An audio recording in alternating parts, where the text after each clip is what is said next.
ఇబ్రాహీం అలైహిస్సలాం యొక్క త్యాగ ఘట్టాన్ని మీతో పంచుకోవాలనుకుంటున్నాను.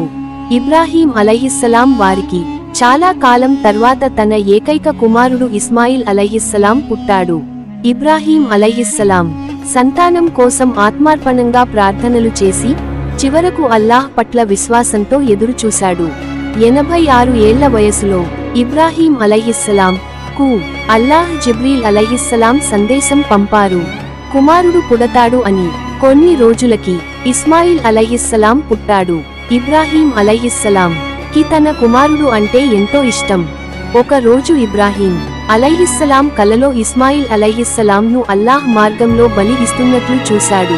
ప్రవక్తల కలలు అల్లాహ్ నుండి వచ్చినవని తెలుసు కాబట్టి ఇబ్రాహీం అలైహిస్సలాం ఈ ఆజ్ఞను సత్యంగా పరిగణించాడు. మరుసటి రోజు భార్య హజ్రాతో కలిసి తన కలలో వచ్చింది చెప్పుతాడు. కుమారుడిని స్నానం చేయించి అందంగా తయారు చేసి కొండపైకి వెళ్లడానికి సిద్ధమయ్యాడు. ఇంతలో శైతాన్ వృద్ధుడి రూపంలో హజ్రా వద్దకు వెళ్ళాడు. అమ్మా, మీ కుమారుడిని నిజంగానే బలి ఇస్తున్నారా? ఇది సరైనది కాదు అని ప్రేరేపించడానికి ప్రయత్నించాడు. కాని హజ్రా అలైహిస్సలాం అల్లాహ్ యొక్కాజ్ఞను అర్థం చేసుకుని ఇది అల్లాహ్ ఆజ్ఞ, మన అదృష్టం అని సమాధానం ఇచ్చింది. శైతాన్ విఫలమయ్యాక ఇబ్రాహీం అలైహిస్సలాం వద్దకు వెళ్లి, ఎందుకు నువ్వు ఈ పాపం చేస్తున్నావు? వృద్ధాప్యంలో నిన్ను ఎవరు చూసుకుంటారు అని ఆలోచింపజేయాలనుకున్నాడు. కాని ఇబ్రాహీం అలైహిస్సలాం ఈ శైతాన్ ఎదుర్కొని రాళ్లు విసిరాడు. ఇది హజ్ యాత్రలో జమరాత్ వద్ద మనం చేసే రాళ్ల విసురుటకు ప్రాతినిధ్యం. తర్వాత ఇబ్రాహీం అలైహిస్సలాం తన కుమారుడు ఇస్మాయిల్ అలైహిస్సలాంతో కలిసి అల్లాహ్ ఆజ్ఞను నెరవేర్చడానికి బయలుదేరాడు.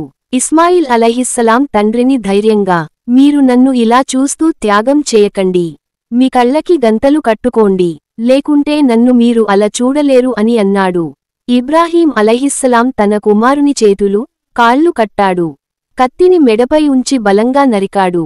కాని అల్లాహ్ ఆజ్ఞ లేకుండా కత్తి తెగలేదు. అక్కడ ఒక గొర్రె అరిచెండి. ఆశ్చర్యంతో ఇబ్రాహీం అలైహిస్సలాం చుట్టూ చూశాడు. అక్కడ ఒక గొర్రె ఉంది. ఇస్మాయిల్ అలైహిస్సలాం దూరంగా నవ్వుతూ కనిపించాడు. అల్లాహ్ వారు జిబ్రీల్ అలైహిస్సలాంతో సందేశం పంపాడు. అది అల్లాహ్ పంపిన బదులుగా అల్లాహ్ తన ప్రవక్తను పరీక్షించి అతని విశ్వాసాన్ని ధృవపరిచాడు.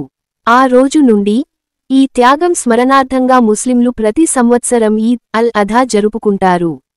ఈ ఘట్టం మనకు అల్లాహ్ మార్గంలో త్యాగం చేయడం ఎంత పవిత్రమో గుర్తుచేస్తుంది. తర్వాత ఇబ్రాహీమలైహిస్సలాంకి అల్లాహ్ మరో కుమారుడి శుభవార్తను ఇచ్చాడు. ఇషాక్ అలైహిస్సలాం. ఆ సమయంలో ఇబ్రాహీం వయసు 120, సారా వయసు 90. ఈ ఘట్టం మనకు విశ్వాసం, త్యాగం, అల్లాహ్ పట్ల సమర్పణ ఎంత ముఖ్యమో గుర్తు చేస్తుంది. అల్లాహ్ మనందరికీ ఇబ్రాహీం అలైహిస్సలాం లాంటి ధైర్యం, విశ్వాసం ప్రసాదించుగాక. ఈద్ ముబారక్.